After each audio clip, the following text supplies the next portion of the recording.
हरि ओम तत्सत्। श्रीमते रामचंद्राय नमः। ओम परमहंसा स्वादित चरणकमल चिन्मकरंदाय भक्तजनमानस निवासाय श्रीरामचंद्राय। वागीसा यस्य वदने लक्ष्मीर्यस्य च वक्षसि यस्यास्ते हृदये संवित् तं नृसिंहमहं भजे। विश्वसर्ग विसर्गादि नवलक्षण लक्षितं श्रीकृष्णाख्यं परं धामं जगद्धाम नमामि तत्। प्रह्लाद नारद पराशर पुंडरीक व्यासं वरीश शुक सौनक भीष्मदलभ्यं रुक्मांगदार्जुन वसिष्ठ विभीषणादीन् पुण्यानि मन् परम भागवतान् नमामि। श्री सीतानाथ समारंभं श्रीरामानंदार्य मध्यमम् अस्मदाचार्य पर्यन्तं वन्दे श्री गुरु परम्पराम्। नारायणं नमस्कृत्य नरं चैव नरोत्तमं देवीं सरस्वतीं व्यासं ततो जयमुदीरयेत्। जन्माद्यस्य जतन्वयादितरतः चार्थे स्वभिज्ञः स्वराट् तेने ब्रह्महृदाय आदिकवये मुह्यन्ति यत् सूरयः। तेजो वारिमृदं यथा विनिमयो यत्र त्रिसर्गो मृषा धाम्ना स्वेन सदा निरस्तकुहकं सत्यं परं धीमहि। यं प्रव्रजन्तमनुपेतमपेतकृत्यं द्वैपायनो विरह कातर आजुहाव पुत्रेति तन्मयतया तरवोऽभिनेदु स्तं सर्वभूतहृदयं मुनिमानतोऽस्मि। भक्त भक्ति भगवंत गुरु चतुर नाम वपुए इनके पद वंदन किए नाशहि विघ्न अनेक। श्री कृष्ण गोविंद हरे मुरारे हे नाथ नारायण वासुदेव। श्री कृष्ण गोविंद हरे मुरारे हे नाथ नारायण वासुदेव।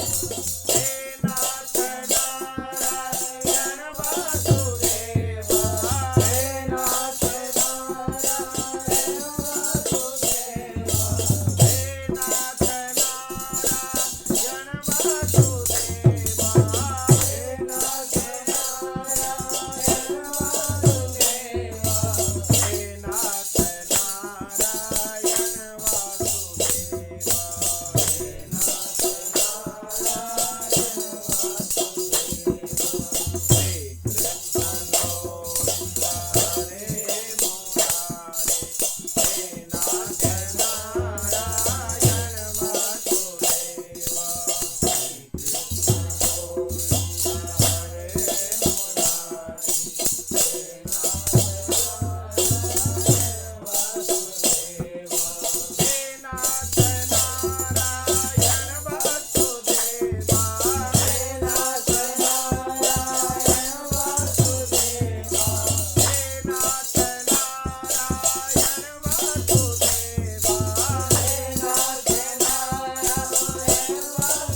भगवान की श्री राधा गोपीनाथ भगवान की श्री लक्ष्मी नारायण भगवान की श्री जगन्नाथ महाप्रभु की श्री बलभद्र महाप्रभु की श्री सुभद्रा माता की श्री चक्रराज सुदर्शन भगवान की श्री विमला माता की श्री पुरुषोत्तम भगवान की श्री पुरुषोत्तम मास महामहोत्सव की पवन सुत हनुमान की उमापति महादेव की श्रीमद् जगत गुरु अद्य रामानंदाचार्य भगवान की चंद्रकलावतार श्रीमद् स्वामी श्री अग्रदेवाचार्य जी महाराज की परम रसिकाचार्य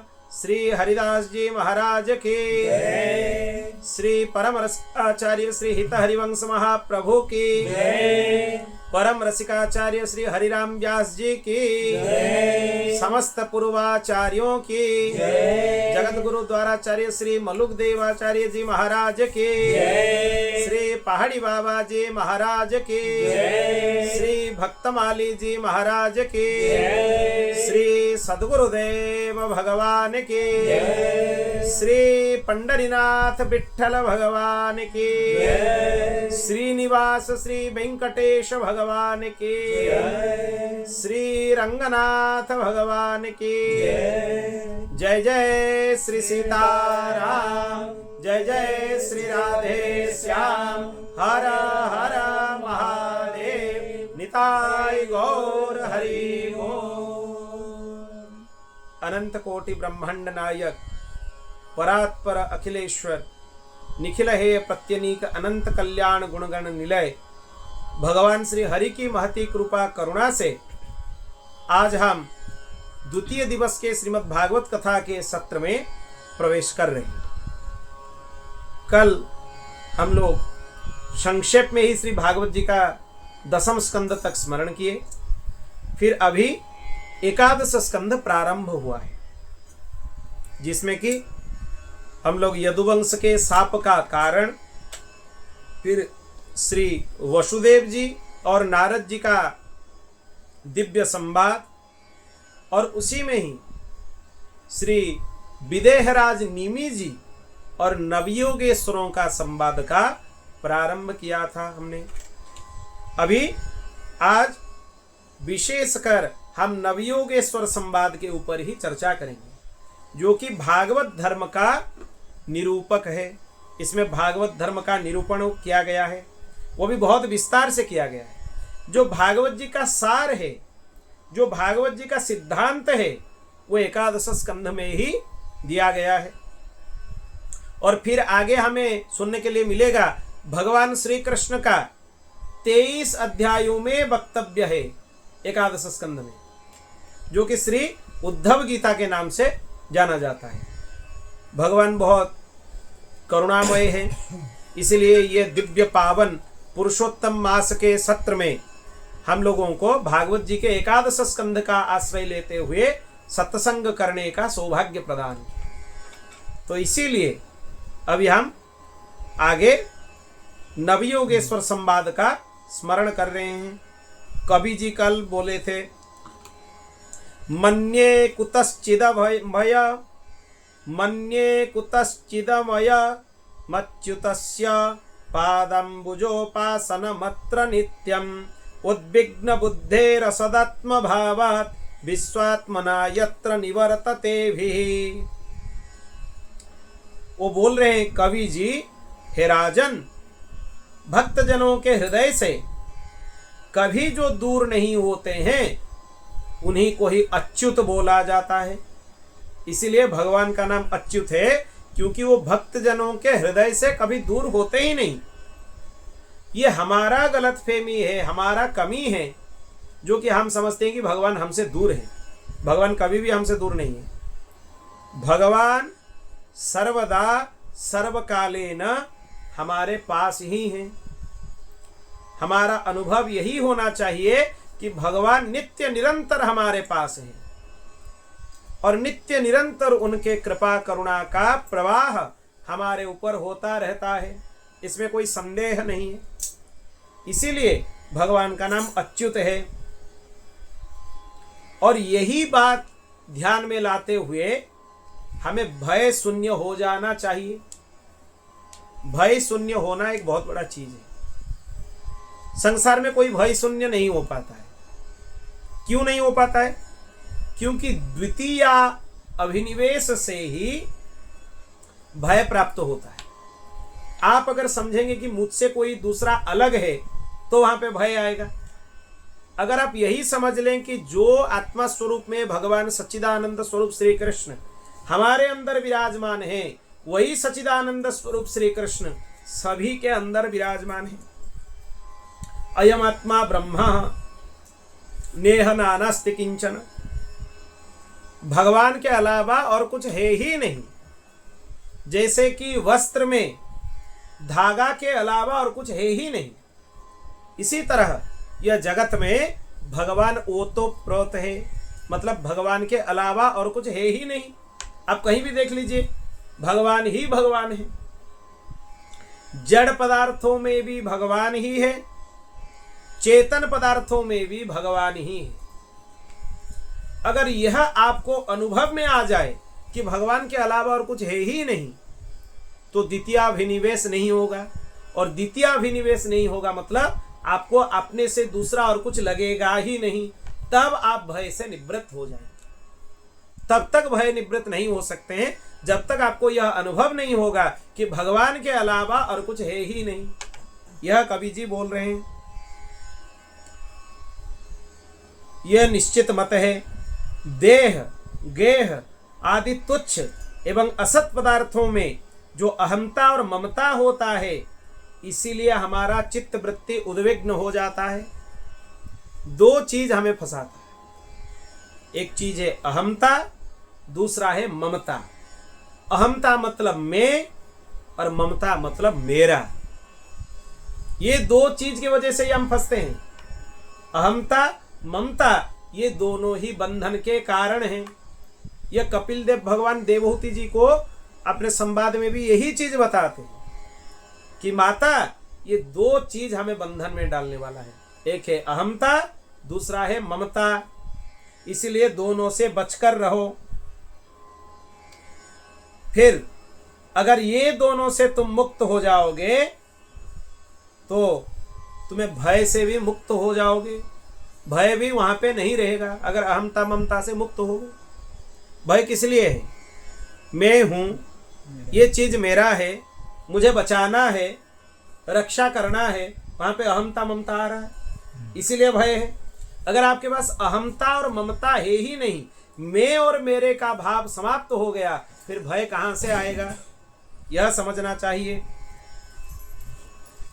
ये वै भगवता प्रोक्ता उपाया ह्यात्मलब्धये अम्जः पुंसाम अविदुषाम विद्धि भागवतान हितान। भगवान भोले भाले मनुष्यों के लिए भी सुगमता से प्राप्त होने वाले जो विधान बताए हैं, अपने प्राप्ति का उपाय बताए हैं, उसी को भागवत धर्म बोला जाता है। यह एक प्रश्न आता है मन में कि भागवत धर्म क्या है? भागवत धर्म यही है, कोई निष्किंचन से निष्किंचन जीव, अज्ञानी से अज्ञानी जीव, जिसको ज्ञान ही नहीं है, भक्ति से भी सर्वथा शून्य है, वैराग्य तो कोसों तक दूर तक वैराग्य का स्पर्श नहीं है, वो भी कैसे सरलता से भगवान को प्राप्त कर सकता है? वही विधान का नाम भागवत धर्म है। सबसे उत्कृष्ट है, उससे बड़ा कुछ है ही नहीं। सबसे उत्कृष्ट है भागवत धर्म। यानास्थाय नरो राजन न प्रमाद्येत करहि चेत् धावन निमिल्यवा नेत्रे न स्खले न पते दिह।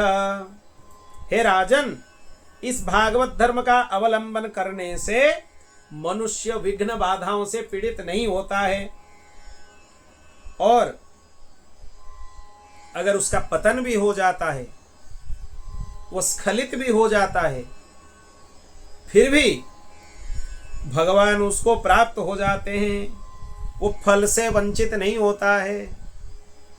इसका मतलब ये नहीं कि हम हल्का समझ लें, कुछ भी कर लें, कैसे भी कर लें, मनमानी कर लें, भगवान मिल जाएंगे। इसका मतलब ये नहीं लगाना है।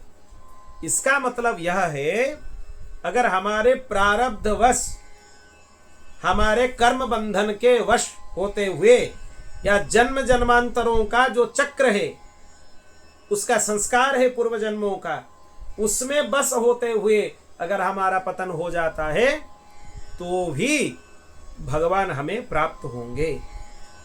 पर जानबूझकर अगर छल कपट किया जाए कि कुछ भी कर लेंगे और भगवान मिल जाएंगे, उसमें तो पतन होना निश्चित है। उसमें और कोई मार्ग नहीं है। नान्यः पंथा विद्यते यनाय, और कोई मार्ग ही नहीं है। इसीलिए सर्वथा भगवान का अवलंबन करो। अब क्या करना चाहिए? भागवत धर्म किसे बोला जाता है? अब मुख्य उपदेश आता है। इसको स्वर्णाक्षर में लिख लेना चाहिए।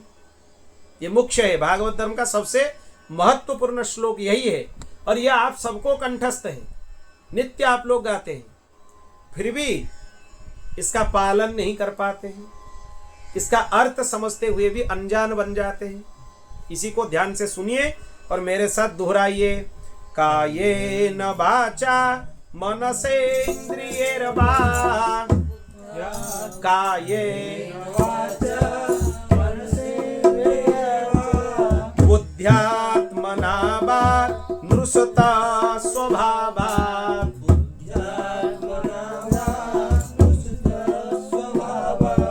करोति यद्यत् सकलं परस्मै,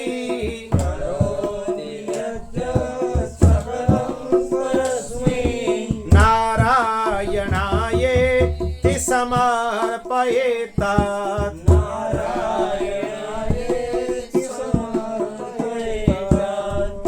अब देखिए, जो भागवत धर्म का पालन करना चाहता है, शरीर से, वाणी से, शरीर से मतलब अपने शरीर से जो भी कर्म आप कर रहे हो वो सब नारायण के लिए ही समर्पण कर दो। अब जो भी काम सुबह जागने से रात को सोने तक कर रहे हो, यह समझ लो कि ये सब भगवान के लिए ही हम कर रहे हैं। इसका कोई दूसरा प्रयोजन नहीं है। अगर आपने कोई भी काम को भगवत उपासना से अलग मानेंगे तो फिर प्रपंच में फंस जाएंगे। आप बच्चों को पढ़ाते हैं तो आपको समझना चाहिए पढ़ाने का काम भी उपासना है। क्यों? क्योंकि बच्चों के अंदर भगवान के अलावा और कुछ है ही नहीं। तो यह आनंद का विषय है कि हम गुरुजी बने हैं और भगवान आके हमारा शिष्य बन गए, पढ़ने के लिए आ गए।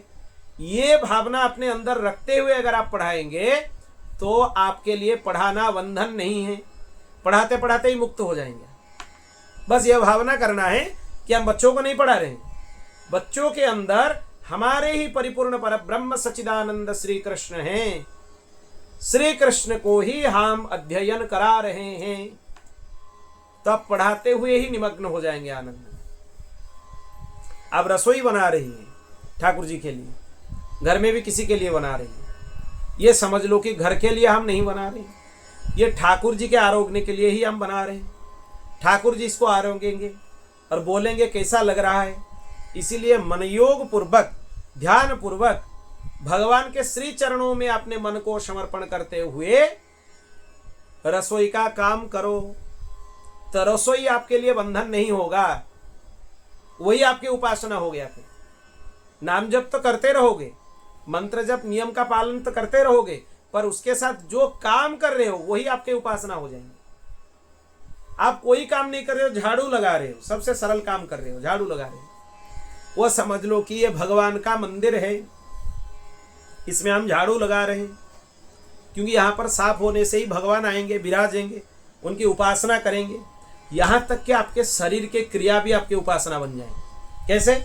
आप स्नान करते हैं, आप समझते हैं कि आप अपने शरीर के लिए स्नान करते हैं, नहीं, स्नान इसीलिए करते हैं ये शरीर भगवान के सेवा के योग्य हो जाएगा। अगर ये ध्यान में रखते हुए आप स्नान करेंगे, आपका स्नान भी उपासना हो गया। यहां तक कि आपकी निद्रा भी उपासना हो जाएगी। पर इसका मतलब ये नहीं कि दिन चढ़े सोते रहो, यह इसका संदर्भ नहीं है। क्यों, कैसे होगा आप समझेंगे। ये शरीर भगवान का यंत्र है, भगवान इसके यंत्री हैं, हम भगवान के अंश हैं, भगवान के सेवक हैं। उनके सेवा के लिए योग्यता पाने के लिए, जैसे कि शरीर ठीक ठाक बना रहे, इसको विश्राम भी चाहिए। तो भगवान के सेवा के लिए ही हमें विश्राम चाहिए। तो फिर आपका शयन भी, आपका सोना भी उपासना बन गया। उपासना के अलावा और कुछ है ही नहीं। निकृष्ट से निकृष्ट काम जो संसार के दृष्टि में है, वह भी आपके लिए उपासना बन जाएंगे। पर उपासना के दृष्टि से उसको करना चाहिए। यह नहीं है कि हमें कर रहे हैं शरीर के लिए कर रहे हैं, बस काम वही करना है, काम का कोई परिवर्तन नहीं। भावना यह रखना है कि यह हमारे लिए नहीं है, ये किसके लिए है? ठाकुर जी के लिए। अच्छे कपड़ा आप पहनेंगे, क्यों पहनेंगे? ठाकुर जी के सेवा के लिए योग्य हो जाएंगे। ठाकुर जी देख के बोलेंगे हाँ अच्छा लग रहा है, मेरा सेवक अच्छा भी तो पहनना चाहिए। ठाकुर जी खुश हो जाएंगे। उनको खुश करने के लिए हम प्रसाधन सामग्री का उपयोग कर रहे हैं, ना कि अपने लिए। ठाकुर जी खुश हो जाएंगे हमें देखकर। तिलक लगा रहे हैं, क्यों लगा रहे हैं? यह तो है कि एक तिलक लगाने से आपको मंदिर प्रतिष्ठा का सविधि लाभ मिलता है, और उसके लिए हम नहीं लगाते। हम इसीलिए लगाते हैं, अगर ठाकुर जी के सामने आ जाएंगे, ठाकुर जी देखकर बोलेंगे यह तो मेरा ही है, क्योंकि इसके ऊपर थप्पा लगा हुआ है, स्टाम्प लगा हुआ है इसके ऊपर, ये मेरा है, इसीलिए तिलक है मस्तक के ऊपर। उनके प्रसन्नता के लिए ही तिलक लगाएंगे, उनके प्रसन्नता के लिए ही कंठी लगाएंगे। यहां तक कि आप जाप क्यों करते हैं? अपने लिए करते हैं? नहीं करते हैं। क्यों करते हैं जाप? भगवत मुखोल्लासार्थम, भगवान की प्रसन्नता के लिए हम जाप करते हैं। जाप का और कुछ फल नहीं चाहिए, हमें कुछ नहीं चाहिए, बस भगवान थोड़ा मुस्कुरा दे, हाँ तुम जाप कर रहे हो, ठीक है, मेरे लिए जाप कर रहे हो। उनके उतने ही प्रसन्नता के लिए हम जाप कर रहे हैं। संकल्प में यही बोला जाता है, भगवत मुखोल्लासार्थम, भगवान के प्रसन्नता के लिए पाठ कर रहे हैं हम स्तोत्र का। क्यों कर रहे हैं? भगवान के प्रसन्नता के लिए। अगर यह भावना रखेंगे, कोई भी काम आप दिन भर करते रहें, आप जीवन मुक्त हो जाएंगे। मरने के बाद मुक्ति का अपेक्षा करने का जरूरत नहीं है, आप जीते हुए ही मुक्त हो जाएंगे। कोई भी काम करें, भगवान के साथ उसको जोड़ लें, बस इतने से ही कल्याण है। काम तो वही करेंगे, भावना का परिवर्तन करना है। यह हो गया कायेन। फिर वाणी से, खाली शरीर से नहीं, मन से सोचने से नहीं होगा, वाणी से भी आप भगवान को बोलिए, हे प्रभु, हे दीनानाथ, हे दीन बंधु, हमारा सब कुछ आपका ही है, हमारा कुछ नहीं है। आपके प्रसन्नता के लिए ही हम सब कुछ करते हैं। करने के बाद आपको ही उसका फल समर्पण कर देते हैं, हमारे पास कुछ नहीं। दोनों ही बंधन का कारण है। पाप भी बंधन का कारण है, पुण्य भी बंधन का कारण है। हाँ, यह है कि पाप का जो जंजीर है वो लोहे का है, और पुण्य का जो जंजीर है वो सोने का है, पर जंजीर दोनों है, दोनों से बंधेंगे आप। इसीलिए श्री नरसिंह भगवान प्रहलाद जी को बोलते हैं, भोग से अपने पाप का क्षय करो। हम सोचते हैं हमारे ऊपर कोई कष्ट आ रहा है, उससे दुखी हो जाते हैं। दुखी नहीं होना चाहिए, खुश रहिए कि भगवान भोग के द्वारा हमारे पूर्व प्रारब्ध का नाश कर रहे हैं। भगवान नहीं चाहते हैं कि ये प्रारब्ध अपने साथ लेकर जाए। और भोगे न पुण्यम,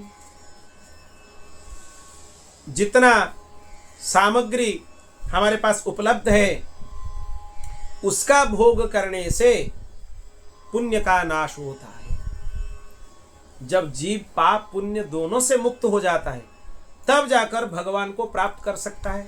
पुण्य ज्यादा होने से स्वर्ग मिलेगा, पाप ज्यादा होने से नरक मिलेगा, भगवान नहीं मिलेंगे। पुण्य से भगवान नहीं मिलते। ये बहुत गलतफहमी है लोगों के बीच में कि हम कुछ पुण्य कर लेते हैं तो भगवान मिल जाएंगे। नहीं मिलेंगे।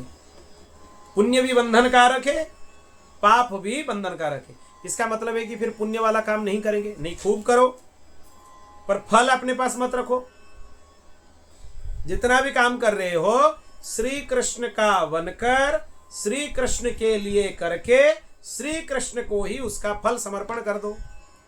ये भजन का 3 सूत्र है। मोटे गणेश वाले महाराज जी बताते थे महाराज जी को, श्री कृष्ण का बनकर, श्री कृष्ण के लिए, श्री कृष्ण का भजन करो और सब कुछ श्री कृष्ण को ही समर्पण कर दो। अपने पास कुछ मत रखो, तब जाके तुम जीवन मुक्त हो जाओगे। वाणी से ही भगवान को बोलो, हे प्रभु, हे परमात्मा, हे दीनानाथ, मैं आपके शरण में हूं। यह भगवान को सुनना बहुत प्रिय है।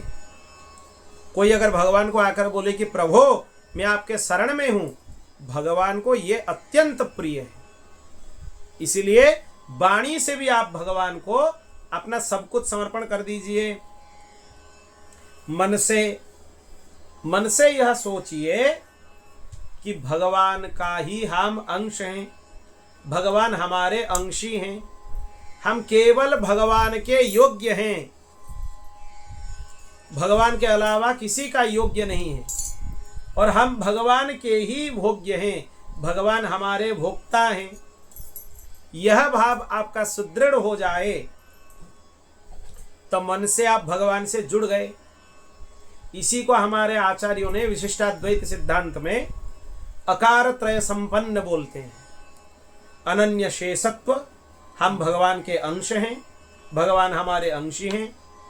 अनन्य भोग्यत्व, हम भगवान के भोग्य हैं, भोग्य पदार्थ हैं, भगवान हमारे द्वारा भोग ग्रहण करेंगे।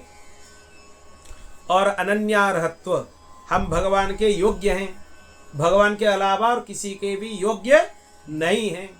इसी को ही अकार त्रय संपन्न बोलते हैं पूर्वाचार्य। यह है मन से भगवान से जुड़ना। इंद्रियों से भगवान से जुड़ जाओ। देखिए, ये 5 चीज मनुष्य को फंसाते हैं। 5 इंद्रियों का 5 विषय, जिसको हम पंच तन्मात्रा बोलते हैं। शब्द, कान का विषय है शब्द, चर्म का विषय है स्पर्श, शब्द स्पर्श, और जीवा का विषय है रस, नेत्र का विषय है रूप, और नासिका का विषय है गंध। ये पंच तन्मात्रा 5 ज्ञानेंद्रियों से जुड़ा हुआ है। यही सब लोगों को लेकर फंसाते हैं। आप उनको संसार से तोड़कर उनका नाता भगवान के साथ जोड़ दो। अगर किसी का सौंदर्य का अवलोकन करना है, श्री कृष्ण का करो, श्री राम जी का करो। उनसे ज्यादा सौंदर्य तो किसी के पास है ही नहीं। कहाँ है इतना सौंदर्य? जो करदम जी हैं, वो जब देवहूति माता को देखे, वो सोचे कि जिस सिंधु के एक बिंदु इतना सुंदर हो सकती है, तो सिंधु कितना सुंदर होगा। डूब गए उसमें ध्यान में। फिर वो सोचे कि देवहूति माता इतना सुंदर है। देवहूति माता, अगर भगवान को हम सिंधु समझते हैं, सागर समझते हैं, तो उसका बिंदु एक बिंदु है देवहूति माता। अगर एक सिंधु का एक बिंदु इतना सुंदर हो सकती है, तो वो सिंधु कितना सुंदर है, इसको सोचते हुए ही वो आनंद में निमग्न हो गए। हम लोग मूर्ख हैं, जड़ बुद्धि हैं, बिंदु के सौंदर्य में फंस जाते हैं। अरे बिंदु को छोड़ो, सिंधु के सौंदर्य में डूब जाओ। सौंदर्य निधि है, देखने योग्य तो श्री कृष्ण का रूप ही है, राम जी का रूप ही है। उससे अच्छा तो कोई हो ही नहीं सकता।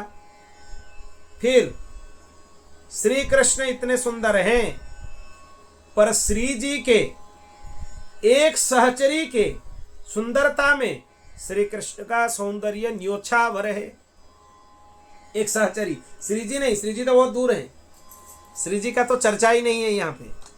श्री जी के जितने पार्षद हैं, जिनके सहचरी हैं, उनके पास रहते हैं, अगर उनके सुंदरता का तुलना भगवान श्री कृष्ण से किया जाए, बहुत ज्यादा है। ये कोई अतिशयोक्ति नहीं है, हम कोई भेद नहीं कर रहे हैं, जो वास्तवता है वही बता रहे हैं। और किशोरी जी के सौंदर्य के लिए श्री कृष्ण का सौंदर्य तो न्योछावर है ही। इसी के चिंतन में डूब जाओ, उन्हीं के सौंदर्यता के अवलोकन में डूब जाओ, उसी का आनंद लो। यही नेत्र का विषय होना चाहिए। कान का विषय क्या होना चाहिए? भगवान नाम श्रवण करो, भगवत कथा श्रवण करो, ये कान का विषय होना चाहिए। जीवा का विषय क्या होना चाहिए? भगवान का नाम जप करो, ये जीवा का विषय है। भगवान का गुणगान करो, ये जीवा का विषय है। भगवान के प्रसाद का रस को ग्रहण करो, ये जीवा का विषय है। फिर चर्म का विषय क्या है? स्पर्श। भगवान के श्री चरण कमलों का स्पर्श करो, हरिगुरु संतों के चरण कमल का स्पर्श करो, वही सबसे बड़ा स्पर्श सुख है। ठाकुर जी के श्री विग्रह में जड़ बुद्धि मत रखो कि ये ठाकुर जी के विग्रह हैं, ये ठाकुर जी स्वयं नहीं है, वो ठाकुर जी स्वयं प्रत्यक्ष हैं। शालिग्राम जी की सेवा हो चाहे ठाकुर जी की सेवा हो, आप यह भावना करो कितना सौभाग्य है, हम ठाकुर जी के श्रीअंग का स्पर्श कर रहे हैं। इससे बड़ा सौभाग्य हो ही नहीं सकता। इसी में डूब जाओ, ये स्पर्श का विषय। और क्या रहा? नासिका का विषय, गंध। अगर गंध लेना है तो ठाकुर जी के श्रीअंग का जो चंदन पुष्प तुलसी आदि सुगंध है, पुष्पों का सुगंध है, उसी को ग्रहण करो। उससे अच्छा सुगंध और कोई हो ही नहीं सकता। आप जानते हो ठाकुर जी के ऊपर जो तुलसी पुष्प आप नित्य चढ़ाते हो, जब उनको निर्माल्य रूप में ठाकुर जी से अलग करते हो, उसका आघ्राण करना चाहिए, मस्तक पर उनको रखना चाहिए। यह करने से माया का प्रभाव नहीं होता है। आज से करना प्रारंभ करो। जब भी ठाकुर जी से पुष्प तुलसी उतारोगे, उसको एक पात्र में रख के खूब उसको आघ्राण करो, फिर उसको मस्तक के ऊपर थोड़ा धारण करो, फिर उसको विसर्जित करो। यह करने से आप माया के प्रभाव से मुक्त हो जाएंगे। इतना अद्भुत प्रभाव है ठाकुर जी के निर्माल्य पुष्प आदि का। तो यह हो गया इंद्रियों का विषय। अगर इसको छोड़ के संसार में इंद्रियों को लगाएंगे, असद वृत्तियों में इंद्रियों को लगाएंगे, तो फंसना स्वाभाविक है। इसलिए उनको बचाओ। बुद्धि से भगवान के चरण में समर्पित हो जाओ। दो तरह के बुद्धि होते हैं, एक निश्चयात्मिका बुद्धि, एक संशयात्मिका बुद्धि। जो बुद्धि भगवान में लग गया है वो है निश्चयात्मिका बुद्धि। वो अब तक जो बुद्धि भगवान में नहीं लगा है वो है संशयात्मिका बुद्धि। बुद्धि अपने आप भगवान में लगता नहीं है, अपने आप नहीं लगता है, लगाने से भी नहीं लगता है। तो फिर क्या करें? महापुरुषों के चरण कमल का आश्रय लेने से ये बुद्धि बलपूर्वक भगवान के श्री चरण में लग जाती है। ये बुद्धि स्त्रीलिंग है। इसीलिए तो श्री भीष्म पितामह बोलते हैं, इति मति रूप कल्पिता वितृष्णा भगवती सात्वत पुंगवे विभूम्नि स्वसुखमुपगते क्वचिद् विहार्तुं प्रकृतिमुपेयुषि याद्भव प्रभा। श्री द्वारिकाधीश की। भगवान को क्या बोलते हैं श्री भीष्म पितामह? हे श्री कृष्ण, मेरे चित्त रूपी,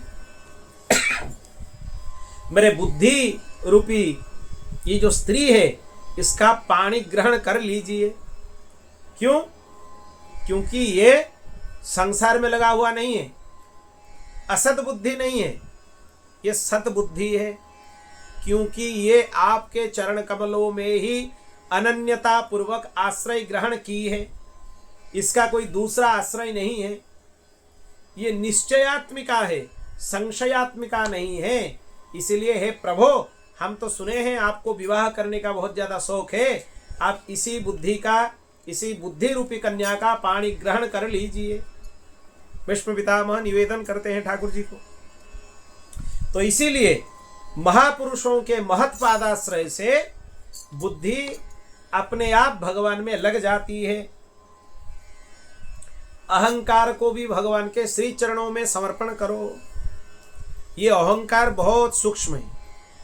क्यों? क्योंकि अहंकार से ही संपूर्ण सृष्टि बना हुआ है। महतत्वादि के क्रम से अहंकार, फिर अहंकार से सत्व रज तम, ये 3 गुणों की सृष्टि अहंकार से ही हुआ है। और उन्हीं से पंच ज्ञानेन्द्रिय, पंच कर्मेंद्रिय, पंच महाभूत, पंच तन्मात्रा, मन बुद्धि चित्त अहंकार सब वहां से ही शुरू हुआ है। सृष्टि का प्रारंभ ही अहंकार से।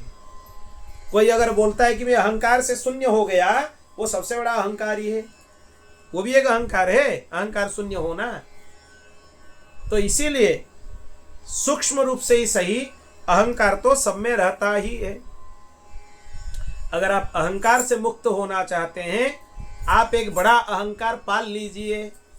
अस अभिमान जाइय जन मोरे, मैं सेवक रघुपति पति मोरे। अस अभिमान जाइय मोरे, सेवक रघुपति पति मोरे। यह अभिमान रख दीजिए। क्या? दासहं कौशलेन्द्रस्य रामस्य क्लिष्टकर्मण। यही भाव मन में रख लीजिए कि हम भगवान के दास हैं। यह अहंकार पाल लीजिए।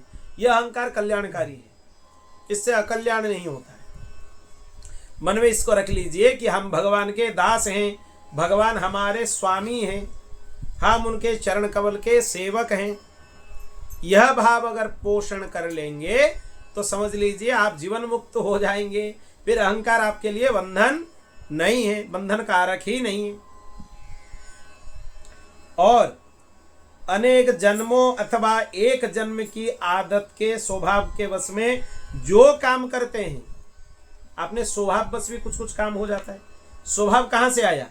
जन्म जन्मांतरों के संस्कार से ही स्वभाव आता है।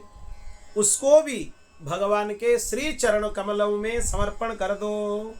यही भागवत धर्म है।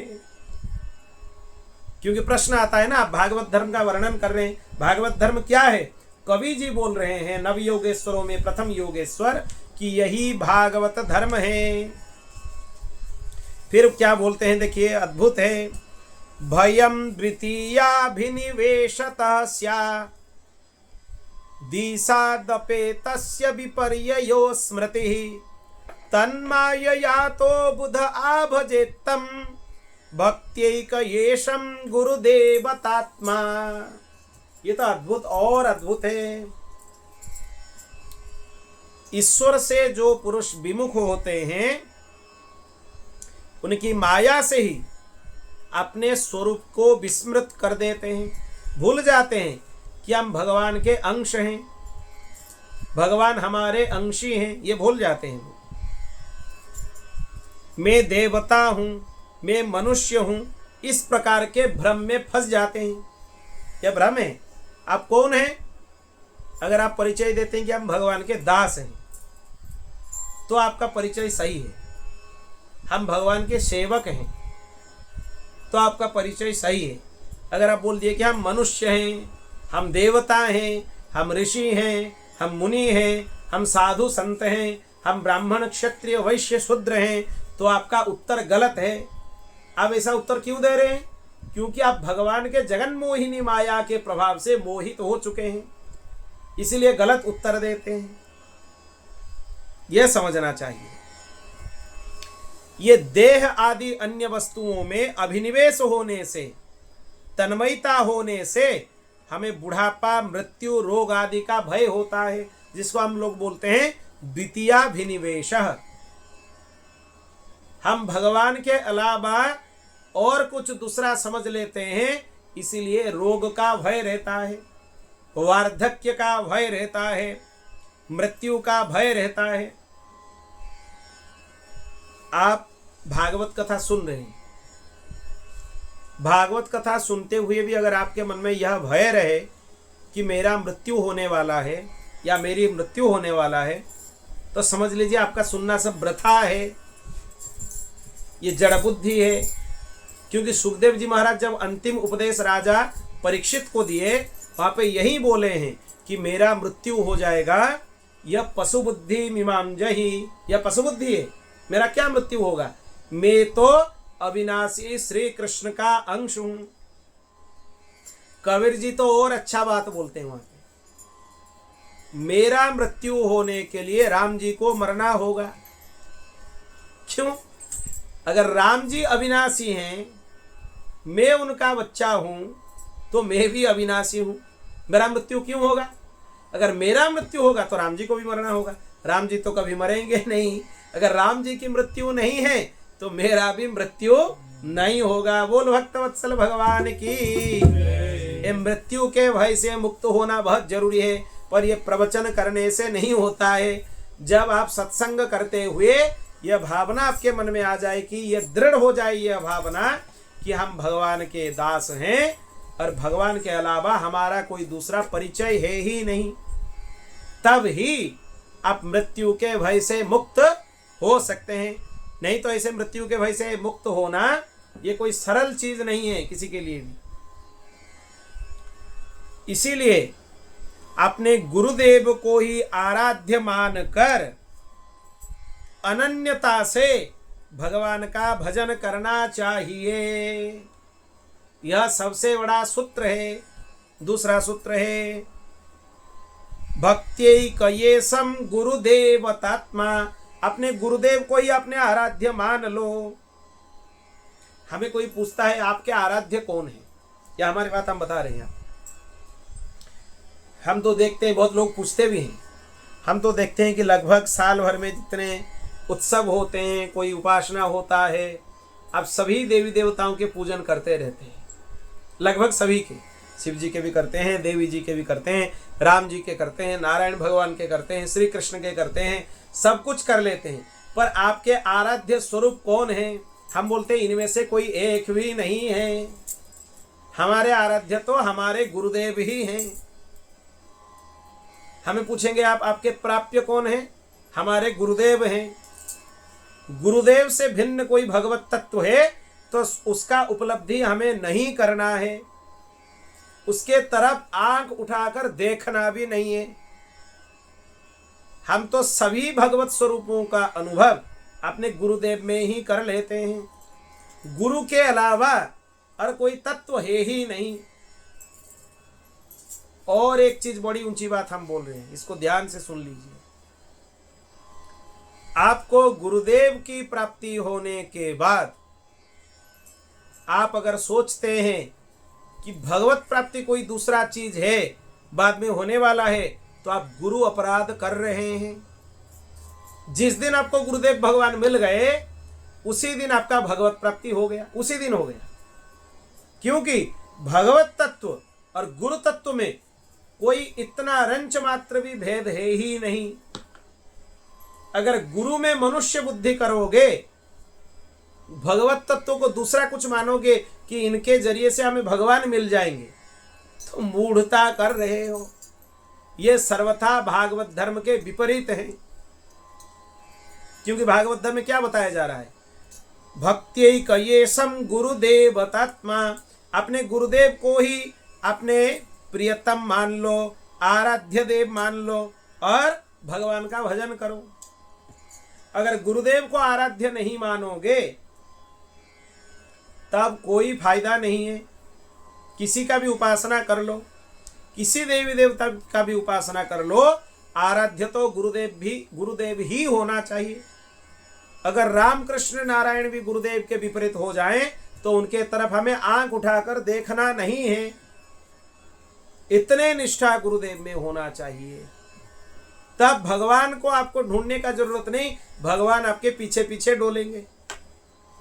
क्योंकि गुरु जी में निष्ठा भगवान को सर्वाधिक प्रिय है, पर वही हमसे नहीं बन पाता है और इसीलिए आज तक हमारा कल्याण नहीं हुआ है, हम जीवन मुक्त नहीं हुए हैं, हम कृतार्थता का अनुभव नहीं किए हैं, क्योंकि अभी तक हमारा यह अनुभव सचमुच नहीं हुआ है कि गुरुदेव ही हमारे आराध्य हैं। यह अनुभव नहीं हुआ है। अगर हो जाता उसी क्षण हम तुरंत ही जीवन मुक्त हो जाते। तुरंत मुक्ति क्या है? तुरंत आपको मुक्ति मिलने वाला है। इसी को हम जीवन मुक्ति बोलते हैं। गुरुदेव से भिन्न कोई तत्व है ही नहीं, यही समझ लो। ये भागवत धर्म का दूसरा सूत्र है। सर्वप्रथम सूत्र यही है कि अपना सब कुछ भगवान को समर्पण कर दो। फिर प्रश्न आएगा भगवान कौन? अपने गुरुदेव में ही भगवान का अनुभव करो, कहीं ढूंढने का जरूरत नहीं। चलते फिरते हुए भगवान आपके सामने हैं, उससे बड़ा क्या हो सकता है? शायद भगवान में भी उतना वात्सल्य नहीं है जितना वात्सल्य गुरुदेव में है। गुरुदेव में यह बताया जाता है हजारों लाखों जननियों का वात्सल्य एक गुरुदेव में है। इतना वात्सल्य और किसी में नहीं। भगवान रुष्ट हो जाए तो उनको मना लेंगे, पर गुरुदेव रुष्ट हो जाए भगवान का भी सामर्थ्य नहीं है कि उनको मना लें। यह सामर्थ्य किसी के पास नहीं है। गुरु तत्व सर्वोपरि है, सर्वोपरि। किसी भी मार्ग में जाइए, किसी भी मत पंथ में जाइए, गुरुदेव से बढ़कर दूसरा कोई तत्व है ही नहीं। श्री सद्गुरुदेव भगवान की। अविद्यमानोऽप्यभभाति हि द्वयो धातुर्धिया स्वप्न मनोरथो यथा तत्कर्म संकल्प विकल्पकं मनो बुधो निरुन्ध्याद भयं ततः स्यात्। अब देखो आगे का सूत्र और विलक्षण है। क्या बोल रहे हैं? देखो राजन, सच पूछो तो भगवान के अतिरिक्त, आत्मा के अतिरिक्त और कोई वस्तु है ही नहीं। जो भी अपने चारों तरफ, ये हम चर्चा कर रहे थे अभी थोड़ी देर पहले, अपने चारों तरफ जो भी कुछ दिख रहा है हमें, सब कुछ भगवान ही है। और इस तत्व में अद्वैत, द्वैत, विशिष्टाद्वैत का भेद नहीं है। कैसे नहीं है? अगर आप सभी चीज को भगवान का अंश मान लो, अंश में अंशी का गुण होता है कि नहीं? फिर गुण सामीप्यता हो गया कि नहीं उसमें? फिर क्या भेद है? कोई भेद नहीं है। भगवान में और उनके सृष्टि में, उनके उपादान में कोई भेद नहीं है, क्योंकि भगवान इस जगत के अभिन्न निमित्तोपादान कारण ही हैं। परंतु न होने पर भी इसकी प्रतीति, इसी का चिंतन करने वाले को उसके चिंतन का कारण, उधर मन लगने इसके कारण ही होता है। जैसे ही आपको एक उदाहरण हम देते हैं। आप जब स्वप्न देखते हैं, स्वप्न में कई स्वप्न के पात्र अलग होते हैं क्या? आप स्वयं ही स्वप्न के पात्र बनते हैं। स्वप्नावस्था में आपके साथ जितने लोग बातचीत करते हैं वो होते हैं क्या? तो वो जितने लोगों का दर्शन हो रहा है स्वप्न में, वो कौन बनता है? आप स्वयं ही बनते हैं। स्वप्न में जितने स्थानों का दर्शन होता है, वो स्थान असल में होते हैं क्या? कौन बनता है उतना स्थान? आप ही बनते हैं। जैसे ही आपके स्वप्नावस्था में आप स्वयं उपादान बनते हैं, आप स्वयं निमित्त बनते हैं, आप स्वयं पात्र बनते हैं, ऐसे ही भगवान सब कुछ हैं, उनके अलावा और कुछ है ही नहीं। यह समझना चाहिए।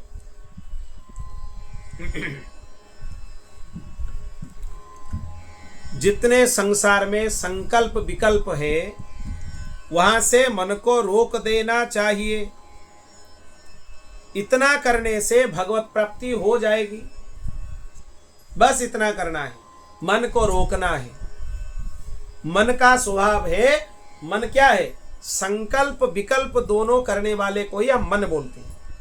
अगर मन संकल्प विकल्प से रहित हो जाए तो आप भगवत प्राप्ति सहजता से कर लेंगे। उसमें दूसरा कोई साधन की अपेक्षा नहीं है, बस इतना ही करना है।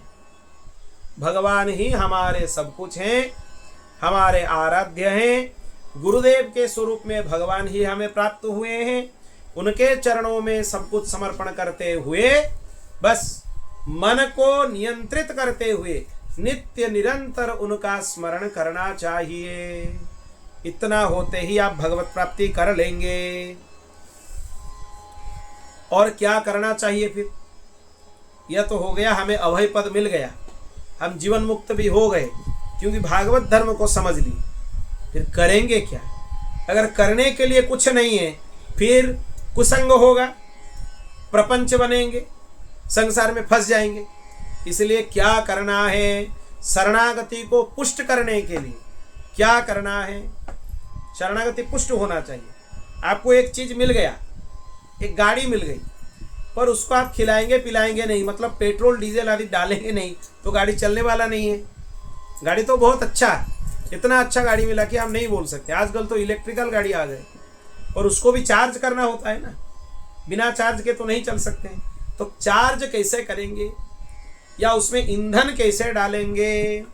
शृण्वन् सुभद्राणि रथांग पाणेर जन्मानि कर्माणि जयानि लोके गीतानि नामानि तदर्थकानि गायन् विलज्जो विचरे दसंगः। बोल भक्तवत्सल भगवान की जय। संसार में भगवान के जन्म की लीलाएं बहुत सी मंगलमयी कथाएं प्रसिद्ध है। आप भगवान के उन प्रसिद्ध कथाओं का निरंतर श्रवण करना चाहिए, वही ईंधन है। कथा सुनेंगे नहीं तो आज आपके मन में सब कुछ ज्ञान आ गया, आप जीवन मुक्त बन गए, घर जाते ही फिर संसार में फंस जाएंगे। कथा नित्य सुनना चाहिए, निरंतर सुनना चाहिए, जब सौभाग्य मिले सुनना चाहिए। अगर नित्य निरंतर कथा सुनेंगे तो संसार में फंसेंगे ही नहीं। नित्य सुनिए, नित्य। और फिर बाद में यही कथा में जो चीज आप श्रवण किए उसका चिंतन मनन कर लीजिए, बार बार उसको ध्यान में लाइए। और भगवान के बहुत सारे नाम भी प्रसिद्ध हैं। लाज संकोच छोड़कर उसका गान करते रहना चाहिए। गायन विलज्जो विचरे दसंगः। लज्जा का त्याग करो। लोग क्या बोलेंगे? हम भगवत नाम स्मरण करेंगे, भगवान का नाम चिंतन करेंगे, लोग क्या बोलेंगे? लोग कुछ भी बोले, क्या मतलब है? आप कुछ नहीं करते हैं तो लोग नहीं बोलते हैं क्या? बोलते हैं कि नहीं बोलते हैं? आप तिलक नहीं लगाएंगे, शिखा नहीं रखेंगे, कंठी नहीं पहनेंगे, भगवान नाम नहीं लेंगे, फिर भी लोग नहीं बोलते हैं? घर में होने वाले भी बोल देते हैं। जिसके पास आपका स्वार्थ है, अगर उनका स्वार्थ प्राप्ति नहीं हुआ वो भी बोल देते हैं ये ठीक नहीं है, बोल देंगे। ये ठीक तो है पर इसमें ये अवगुण है, बोल देंगे। तो बोलने को क्यों सुनोगे? अच्छा है, जिसको बोलना है बोलने दो। खूब लंबा चौड़ा तिलक लगाओ, कंठी खूब बांधो और लज्जा का त्याग करते हुए खूब भगवान नाम का संकीर्तन करो। श्री भक्तवत्सल भगवान की। किसी भी व्यक्ति में, किसी भी वस्तु में, किसी भी स्थान में आसक्ति मत रखो, विचरण करते रहो। कहीं भी जाओ, अगर आसक्ति नहीं है फिर आप फंसोगे नहीं। कब फंसोगे? कहीं गए, आपको वो बहुत अच्छा लगा, वही चिंतन मन में आता रहा, हाँ वो तो बहुत अच्छा है, हमारे मन तो उसके तरफ ही खींचा जा रहा है, फिर आप फंस गए। आप सोच लीजिए, भगवान का सृष्टि है, भगवान का सृष्टि विलक्षण है, उसमें सुंदरता तो है ही, पर आपके सृष्टि आपको ही मुआ रखो, हमें नहीं चाहिए। हमें क्या चाहिए? आपके नाम का आश्रय चाहिए, आपके लीला का श्रवण चाहिए और कुछ नहीं चाहिए। फिर यह भावना रखने से आप फंसेंगे नहीं। बोल भक्तवत्सल भगवान की। एवं व्रतः स्व प्रिय नाम कीर्त्या जातानुरागो धृतचित्त उच्चैः असत्यथोरो धितिरौति गाया द्युन्मादबन्धु द्यति लोकबाह्यः। क्या बोल रहे हैं देखिए, एक एक श्लोक स्वर्णाक्षर में लिख देना चाहिए। जो नवयोगेश्वर संवाद है ये भागवत धर्म की पराकाष्ठा है। इससे बड़ा कोई ज्ञान हो ही नहीं सकता। यही सबसे बड़ा ज्ञान है। जो इस प्रकार के विशुद्ध व्रत के नियम ले लेते हैं उनके हृदय में अपने परम प्रियतम प्रभु के नाम कीर्तन का अनुराग रूपी प्रेम का अंकुर हो जाता है। बस इतना ही नियम ले लो कि भगवान के कथा सुनेंगे, उनके लीला का गान करेंगे, खूब नाम जप करेंगे, नाम संकीर्तन करेंगे। इतना ही नियम ले लो और असंग रहेंगे, आसक्त नहीं, सब कुछ भगवान को समर्पण कर देंगे, गुरुदेव में ही भगवान का दर्शन करेंगे। बस इतना नियम ले लो, फिर अनुराग रूपी भगवत प्रेम आपके हृदय में अंकुरित हो जाएगा। लोग खूब पूछते रहते हैं कि हमारे मन में भगवान के प्रति खूब नाम जप तो करते हैं, खूब भगवान की कथा तो सुनते हैं, पर हमारे मन में प्रेम लक्षणा रसरूपा भक्ति का उदय नहीं हो पाता है। क्यों नहीं हो पाता है? कारण यही है कि आपके अंदर ये सारे लक्षण नहीं है। अब इसी कोई नियम के रूप में ले लो। लोग खूब बड़े बड़े नियम ले लेते हैं, यह करेंगे वो करेंगे वो करेंगे। अरे भाई कुछ भी कर लो, गुफा में रहेंगे। आप देख लो जितने सर्प हैं, जितने चूहा हैं, वो कहाँ रहते हैं? गुफा में रहते हैं। कल्याण होता है उनका। हम उसके निंदा नहीं कर रहे हैं, पर हम यह बोलना चाहते हैं कि गुफा में रहने से ही खाली कल्याण नहीं होता है। हम फलाहारी बन गए जीवन भर, बंदर तो जीवन भर फलाहारी ही है। क्या बंदर का कल्याण हो जाता है? नहीं होता है। हम कोई भी ब्रह्मचर्य का पालन करेंगे। मयूर जीवन भर ब्रह्मचर्य का पालन करता है, क्या मयूर का कल्याण हो जाता है? यह सोचना हमारा गलतफहमी है। ऐसे कितने सारे जीव हैं ब्रह्मांड में। हम वस्त्र नहीं पहनेंगे, मनुष्य के अलावा कौन वस्त्र पहनता है? कोई जीव जंतु पहनते हैं वस्त्र, कल्याण हो जाता है उनका। हम वायु आहार करते हुए भगवान की उपासना करेंगे, खूब अच्छी बात है, करो, पर यह मत समझो कि वायु आहार करने से आपके कल्याण हो जाएंगे। कल्याण तो भगवत अनुराग से ही होंगे। कल्याण खूब नियम रखो, नियम में मना नहीं है, पर आप बहुत सारा नियम रख लिए, पर आपके हृदय में भगवत अनुराग नहीं है, भगवत कथा सुनने का चाह नहीं है, लोगों के साथ प्रपंच चर्चा करने का खूब मन में अवसर उमड़ता है, खूब समय बर्बाद करते हैं। ये आजकल के नए पीढ़ी के बच्चे ज्यादा करते हैं। अपने आप को समझ लेते हैं कि हम अध्यात्म में आ गए, हम स्पिरिचुअल हो गए। अब चलो जितने अपने साथी हैं, संगी संबंधी हैं, उनसे इधर उधर के चर्चा करो। पर इतने मूर्खता है वो। क्यों मूर्खता है पूछो हमें। आप किसी के साथ, अपने मित्र के साथ खूब चर्चा करो शास्त्र के विषय में, करते करते कोई व्यक्तित्व की चर्चा भी अपने आप आ जाएंगे कि नहीं आएंगे? आज आ गए कोई व्यक्तित्व की चर्चा, फिर उसके स्तुति भी गान हो जाएंगे, फिर उसके अवगुण की चर्चा भी हो जाएंगे। ना चाहते हुए भी आपके द्वारा निंदा स्तुति दोनों अपराध बन गए। हाँ, मिलई न रघुपति बिनु अनुरागा। भगवान के खूब काम कर लो, खूब जप कर लो, खूब यज्ञ कर लो, खूब तपस्या कर लो। जब तक आपके हृदय में अनुराग नहीं है तब तक भगवान आपको मिलने वाले नहीं है। फिर आप बोलोगे कि आज से ही हम सब कुछ करना छोड़ देंगे। नहीं करोगे तो और ज्यादा प्रपंच में फंस जाओगे। खूब नाम जप करो, खूब नियम का पालन करो, पर इसलिए करो कि हम भगवान के प्रसन्नता के लिए कर रहे हैं, और नहीं करोगे तो समय बर्बाद होगा। इसीलिए करो। इसीलिए मत करो कि यही साधन के भरोसे से हमें भगवान मिल जाएंगे, वो मूर्खता है। भगवान को प्राप्त करने के लिए कोई साधन है ही नहीं।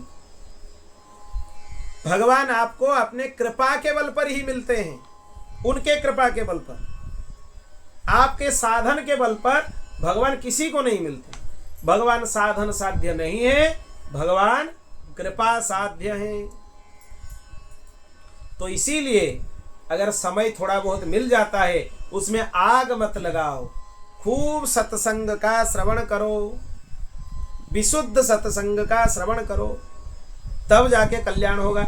दूसरों की निंदा स्तुति करने से उनके पाप पुण्यों में भागी बनोगे। और जितना नियम का पालन करना चाहिए उतना कर लो, ज्यादा उसमें अपना दिमाग घुसाओ मत कि यही करना है। कुछ लोगों का तो यह बन जाता है कुछ दिन के बाद कि ये सब नियम ही हमारे जीवन है। वो नियम उसके लिए मुक्ति का कारण नहीं बने, फिर वो बंधन का कारण बन गए। वो नियम के कारण ही वो फंस जाएगा बंधन में। इसका मतलब ये नहीं है कि नियम त्याग कर दो, खूब नियम का पालन करो, पर उसी को ही अल्टीमेट मत समझ लो कि यही अंतिम है, इसके आगे और कुछ नहीं है। यह गलती है, यह समझना चाहिए। जब ये नियम ले लोगे तब जाके प्रेम का अंकुर उग जाएगा, उग आता है, चित्त द्रवित हो जाता है। लोग पूछते हैं चित्त कैसे द्रवित होगा? यही करने से ही चित्त द्रवित हो जाएगा। अब वो जीव साधारण लोगों की स्थिति से ऊपर उठ जाता है, उस स्थिति में नहीं रहता है। लोगों की मान्यताओं को धारण से परे हो जाता है। लोग मान रखते हैं ये है वो है, उससे ऊपर उठ जाता है वो।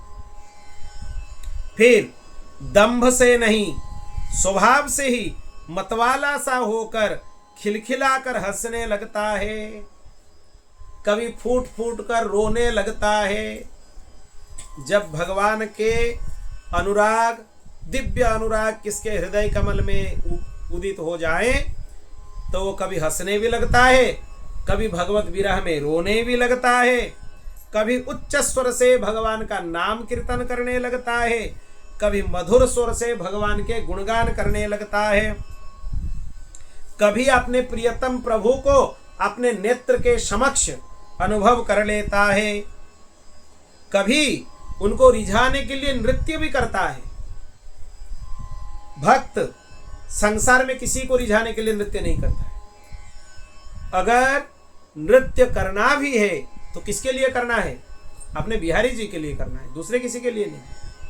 क्या होगा दूसरे के लिए करके? कितने जन्म में आज तक हम नाचते ही रहे, अब भी नाच रहे हैं। नाच रहे हैं कि नहीं? हम किसके इशारा से नाच रहे हैं? भगवान के जगन मोहिनी माया के इशारे से नाच रहे हैं, अभी तक नाच रहे हैं हम। पर क्या फायदा हुआ? मायापति के लिए नाच लो तो माया अपने आप शांत हो जाएगी। बोल भक्तवत्सल भगवान की जय।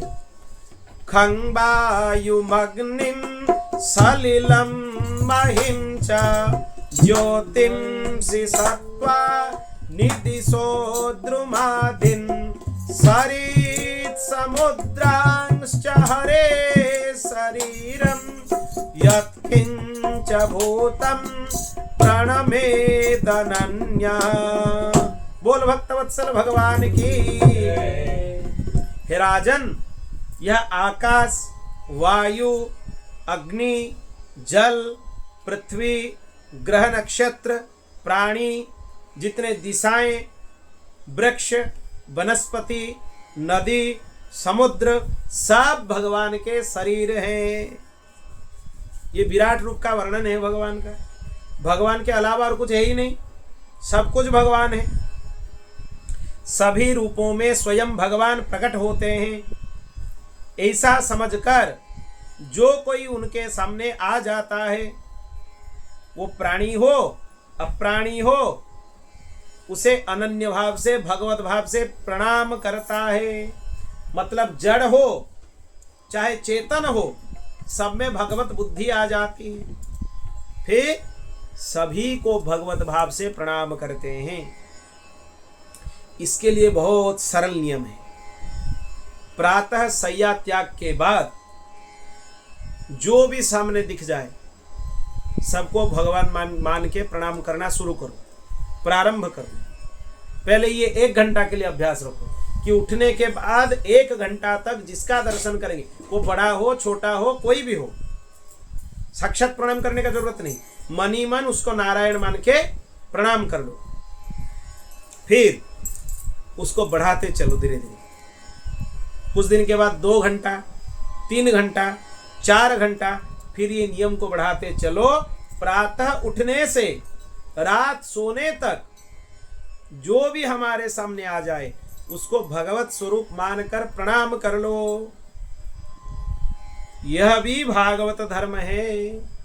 सबको भगवान के स्वरूप में दर्शन करना, सब में भगवत भाव रखना, यह भी भागवत धर्म है।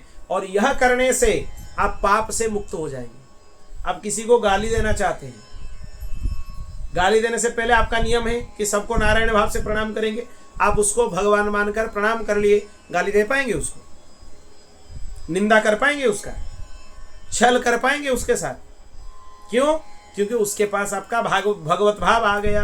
तो आप पाप से बच गए कि नहीं? पाप से मुक्त होने का सबसे सरल तरीका यही है कि सबको भगवान मान लो। सब भगवान है, उसी हिसाब से व्यवहार करो उनके साथ, खूब प्रेम से व्यवहार करो, फिर सब भगवान बन गए। बोल भक्तवत्सल भगवान की। भक्ति ही परेशानुभवो विरक्ति रन्यत्र चैषा त्रिक एक कालः प्रपद्यमानस्य यथाश्नतः स्युः स्तुष्टिः पुष्टिः युदपायनुघासम्। बोल भक्तवत्सल भगवान की। जैसे भोजन करने वाला जो प्रसाद ग्रहण करता है वो प्रत्येक ग्रास के साथ तुष्टि, तृप्ति का अनुभव करता है, सुख का अनुभव करता है और पुष्टि का भी अनुभव करता है। पुष्टि का मतलब क्या है? जीवन शक्ति का संचार होना। आपको जो भूख आ जाता है अंदर, तो आपको यह अनुभव होता है कि जीवन शक्ति क्षीण हो रहा है। जब आप प्रसाद पाते हो, स्वाद का भी अनुभव होता है, तृप्ति होती है। उसी के साथ शरीर को पुष्टि भी प्राप्त होती है, शरीर को बल मिलता है। उसके साथ क्षुधा निवृत्ति भी होती है। क्षुधा निवृत्ति मतलब भूख का निवृत्ति हो जाती है उसी में। 3 चीज हो गया, तुष्टि, संतुष्टि हो गया, पुष्टि, प्राण मिल गया, और तीसरा क्या है? क्षुधा निवृत्ति। एक साथ 3 काम हो जाते हैं। वैसे ही जब मनुष्य भगवान के श्री चरणों का आश्रय लेकर भजन करने लगता है, भजन के प्रत्येक क्षण में उसको भगवान के प्रति प्रेम प्राप्त होता है, प्रेमास्पद भगवान के स्वरूप का अनुभव होता है और संसार से वैराग्य हो जाता है। 3 चीज एक साथ प्राप्त होते हैं। बोल भक्तवत्सल भगवान की। समझ में आया कि नहीं? जैसे हम लोग प्रसाद पाते हैं, एक साथ 3 चीज होता है। तुष्टि, संतुष्टि हो गया, पुष्टि, शरीर को प्राण शक्ति मिल गया, और क्षुधा निवृत्ति मतलब भूख से जो आतुर हो रहे थे वो भी निवृत्त हो गया। वैसे ही जब आप भगवान के तरफ शरणागत होकर भगवान का भजन करेंगे, आपको 3 चीज एक साथ मिलेगा। क्या मिलेगा? सबसे पहले मिलेगा भगवान के प्रति प्रेम, दूसरा है भगवान के स्वरूप का अनुभव, तीसरा है संसार से वैराग्य। कोई बोलता है कि हम खूब भजन करते हैं और खूब प्रपंच से भरे हुए बात करता है, तो समझ लो वो भजन ठीक से नहीं कर रहा है। भजन का फल है संसार से वैराग्य। अपने आप मन हट जाएगा।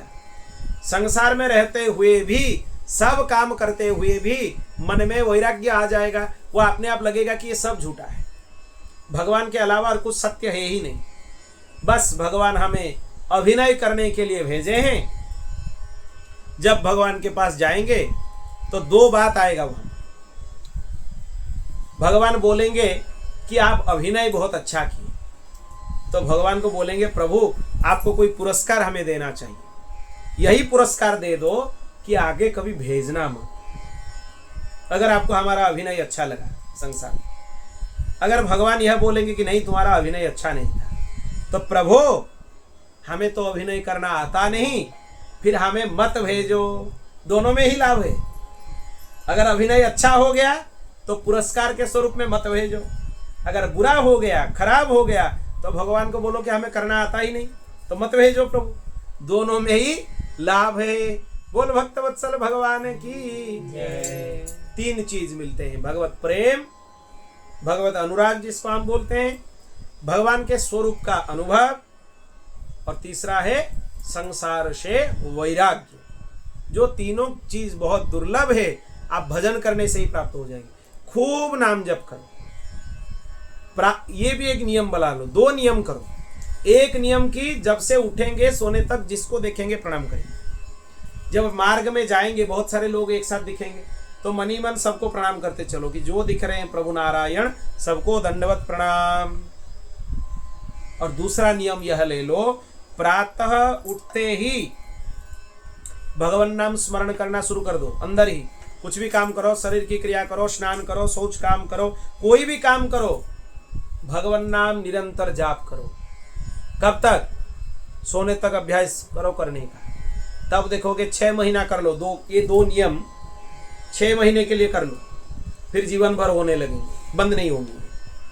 एक तो सबको प्रणाम करेंगे, बड़ा छोटा, यहाँ तक कि गधा, घोड़ा, पशु पक्षी जो दिखे सबको प्रणाम करो, वृक्ष सबको प्रणाम करो, चींटी को भी प्रणाम करो, हाथी को भी प्रणाम करो, सबको प्रणाम करो। एक तो प्रणाम करने का नियम कर लो, दूसरा भगवान नाम का नियम कर लो। इससे बड़ा और भागवत धर्म कोई है ही नहीं। ये संपूर्ण भागवत धर्म का सार है। ये 2 काम का नियम बना लो जीवन में, फिर आपको किसी को कुछ पूछने का जरूरत नहीं, आप जीवन मुक्त हो जाएंगे। बोल भक्तवत्सल भगवान की। इत्याच्युतांघ्रिं भजतोऽनुगत्या भक्तिर्विरक्तिर् भगवत् प्रबोधः भवन्ति वै भागवतस्य राजं ततः परां शान्तिमुपैति साक्षात्। राजन, इसी प्रकार जो प्रतिक्षण एक एक वृत्ति के द्वारा भगवान के चरण कमलों का भजन करता है, ध्यान से सुनिए, उसे भगवान के प्रति प्रेममयी भक्ति, संसार के प्रति वैराग्य और भगवान के स्वरूप का अनुभव प्राप्त हो जाते हैं। 3 चीज मिलता है ना, अभी हम बोले। और उससे क्या होता है ना, तभी जाकर परम शांति का अनुभव होता है। लोग यही ढूंढते रहते हैं कि शांति कहाँ है। शांति भगवत चरणों में है। भगवत भजन करो, संसार से वैराग्य भी हो जाएंगे, भगवत स्वरूप का अनुभव भी हो जाएंगे, भगवान के चरण कमलों में प्रेम भी प्राप्त हो जाएंगे, और उसके साथ शांति का अनुभव भी होने लगेगा। यही भागवत धर्म है। आज हम नवयोगेश्वरों में जो सबसे पहले योगेश्वर हैं कवि जी, केवल उन्हीं के चर्चा किए। बाकी 8 योगेश्वरों की चर्चा बाकी है। वो आगे के, अभी तो भगवान बहुत समय दिए हैं, शेष अभी 19 दिन की कथा बाकी है। आराम से भगवान की कृपा से, यह एक एक चरित्र भागने वाला चरित्र नहीं है, ये एक एक चरित्र अद्भुत है। फिर भी हम संक्षेप से चर्चा कर रहे हैं, ये विस्तार नहीं है। विस्तार तो और ज्यादा हो सकता है, एक एक श्लोक के ऊपर एक एक दिन की कथा हो सकती है, वो विस्तार है। ये तो संक्षेप में ही करते हैं हम। तो इसीलिए जो भी समय मिल रहा है उसका सदुपयोग करते हुए नवयोगेश्वर संवाद की चर्चा आगे करेंगे। आगे हरि जी की चर्चा करेंगे। जो हरि है दूसरा योगेश्वर, उनको राजा क्या प्रश्न किए, वो उत्तर में क्या बताए, वो कल हम स्मरण करेंगे। बोल भक्तवत्सल भगवान की। आपको हम एक चीज बोलना चाहते हैं यहाँ पर। आज से नवयोगेश्वर संवाद प्रारंभ हुआ। सूत्रात्मक रूप से जो जो सूत्र आपको मिला पहले योगेश्वर कवि जी के व्याख्यान में, इसको दोबारा सुनो, क्योंकि रिकॉर्डिंग के माध्यम से दोबारा मिल जाएगा। दोबारा इसको सुनो और एक एक चीज को पॉइंट बनाकर लिख लो। ये दोबारा मिलने वाला नहीं है। ये जो आनंद है एकादश स्कंध का, एक एक चीज एक एक श्लोक के क्रम से हो रहा है चर्चा। इसको लिख लो, ये संपत्ति है, यही भागवत धर्म है। और ये जो टीका के आश्रय लेकर हम चर्चा कर रहे हैं, इसको अखंडानंद जी स्वयं लिखे हैं। गीता प्रेस वाला जो टीका है, ये हिंदी वाला टीका, इसको अखंडानंद जी लिखे हैं। कैसे लिखे हैं? 9 विद्वानों को अपने सामने बिठा दिए। एक के पास श्रीधरी, दूसरे के पास वंशीधरी, तीसरे के पास सुबोधिनी। 9 विद्वानों के पास 9 टीकाएं हैं। ये श्लोक का पाठ करते हैं, फिर पूछते हैं कि आपके टीका में क्या लिखा है, आपके टीका में क्या लिखा है। 9 पंडितों का, विद्वानों की बात सुनते हैं और उसको सार बनाकर यहाँ पर अर्थ लिखते हैं। ये जो चर्चा हो रहा है सभी टीकाओं का सार है। दूसरे टीकाओं का आश्रय लेने का जरूरत नहीं है। सब आ गए इसमें। श्रीधरी भी आ गए, वंशीधरी भी आ गए, जीव गोस्वामी पाद भी आ गए, विश्वनाथ चक्रवर्ती जी भी आ गए, सब आ गए इसकी चर्चा में। तो इसीलिए ये साधारण नहीं है। इसको आप लोग लिख लीजिए और इसको बीच बीच में थोड़ा देखते रहिए, तब जाके आचरण में ये चीज आ जाएंगे। बोल भक्तवत्सल भगवान की हरि शरणम हरि शरणम हरि शरणम हरि शरणम हरि शरणम हरि शरणम हरि शरणम हरि शरणम हरि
पूर्णमुदच्यते पूर्णस्य पूर्णमादाय पूर्णमेवावशिष्यते। हरि ओम शांति शांति शांति। श्री कृष्णार्पणमस्तु।